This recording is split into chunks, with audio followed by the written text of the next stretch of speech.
زینب صاحبہ یہ دیکھیں آپ کا شو آ رہا ہے. کون سا شو؟ کھولو کھولو، آواز بڑھاؤ، مجھے سنائی نہیں دے رہا. اب ایک اور لڑکی سامنے آ گئی، نام ہے بینگو یلماز.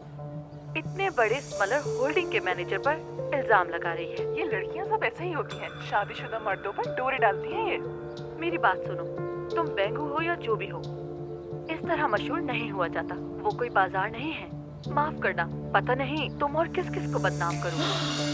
خدا کے لیے سویرا بند کیجیے اسے. یہ کیا بکواس کر رہے ہیں؟ مجھے نہیں پتا ممی، یقیناً کسی نے پیسے دے کر ان سے یہ سب کہلوایا ہے. افسوس کی بات ہے کہ عورت کی سب سے بڑی دشمن عورت ہی ہے. ہائے اللہ، کتنی پیاری لڑکی تھی وہ. بینگو کال کر رہی ہے. ہیلو بینگو. السلام علیکم. آئی ایم سوری آپ کو تنگ کر رہی ہوں. کیسی ہو؟ سب خیریت ہے نا؟ کیسے ہو سکتی ہوں؟ کل سے مجھے سوشل میڈیا پہ ٹرول کیا جا رہا ہے. کیا آپ نے دیکھا؟ ہاں ابھی دیکھا ہے میں نے. یعنی جو تمہارے ساتھ ہوا وہ بتانا بھی جرم بن گیا. لوگ کہہ رہے ہیں کہ میں نے یہ سب کچھ پیسے کے لیے کیا. بینگو پلیز تم اس وقت ایسی باتیں نہیں کرو. چلو ہم کہیں بیٹھ کر ساتھ کافی پیتے ہیں، تم ریلیکس ہو جاؤ گی. جی میں نے آپ کو اسی لیے کال کی تھی، یہ اچھا رہے گا. ٹھیک ہے، ابھی تم پرسکون رہو. میرے گھر کے پاس ایک کیفے ہے، میں لوکیشن بھیج رہی ہوں، وہیں پر آؤ، بیٹھ کے بات کریں گے. ٹھیک ہے؟ پریشان بالکل نہیں ہونا. ٹھیک ہے. ملاقات ہوتی ہے پھر. بیچاری کی آواز کتنی خراب لگ رہی تھی ممی. ہاں تو ظاہر ہے کیسے خراب نہ ہو. دیکھو تو اس کے بارے میں کیا کچھ کہہ رہے ہیں. یقین نہیں آ رہا مجھے تو.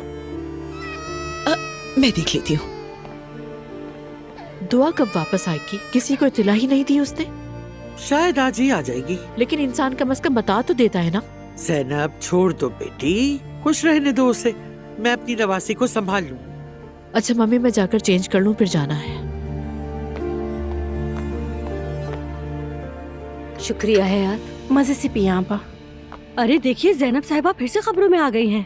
اب کیا کر دیا؟ کسی لڑکی کے لیے بات کی ہے، مگر لڑکی اپنے باس کے پیچھے پڑی ہوئی تھی. یہ دیکھیے.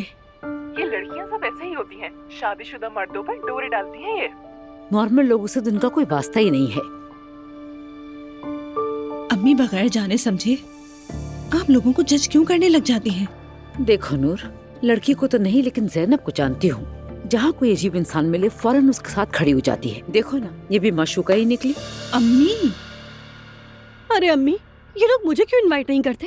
اگر عمر انکل کو بلا سکتے ہیں تو پھر مجھے کیوں نہیں؟ آخر میں موت کے منہ سے واپس آئی ہوں امی. میں وہ عورت ہوں جس نے موت کو بہت قریب سے دیکھا ہے. کیا ہو گیا نائلہ، پاگلوں جیسی باتیں مت کرو. بس یہی کمی رہ گئی تھی نائلہ. آپ لوگ ایسا کیوں کہہ رہی ہیں؟ دیکھیے نا، اب یوسف گونے ہر جگہ ہے. وہ کہتا ہے کہ اس نے خلائی مخلوق دیکھی ہے اور میں نے دوسری دنیا دیکھی ہے. توبہ استغفر اللہ. ارے نائلہ، کیا پتا ہو ہی جائے، شاید تم مشہور ہو جاؤ. جو خواب میں نہیں جی سکی وہ تم جی لینا. تو کیا آپ کا خواب مشہور ہونا تھا؟ بالکل. آواز تھی، شکل تھی، سارا ٹیلنٹ ضائع ہو گیا.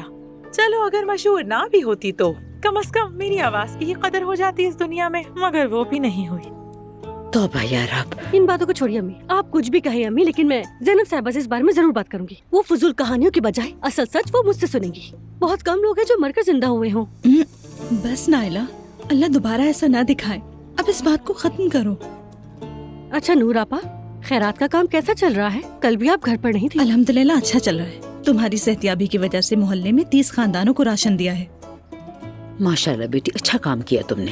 اللہ آپ کو اس کا جزا دے نور آپا. اللہ آپ سے راضی ہو. میں تمہاری یہ مسکراہٹ سمجھ رہی ہوں، لیکن میں نے خود سے وعدہ کیا ہے کہ تم پر غصہ نہیں کروں گی. مجھے مجبور مت کرو نائلہ. میری غیر موجودگی میں میری قدر تو سمجھ آ گئی نا. مرنا بھی کتنا اچھا تجربہ تھا، بس تھوڑے وقت کے لیے، ہے نا؟ بس کر دو، یہ سب میں دوبارہ اب نہیں سنوں گی. امی میں تو مذاق کر رہی تھی.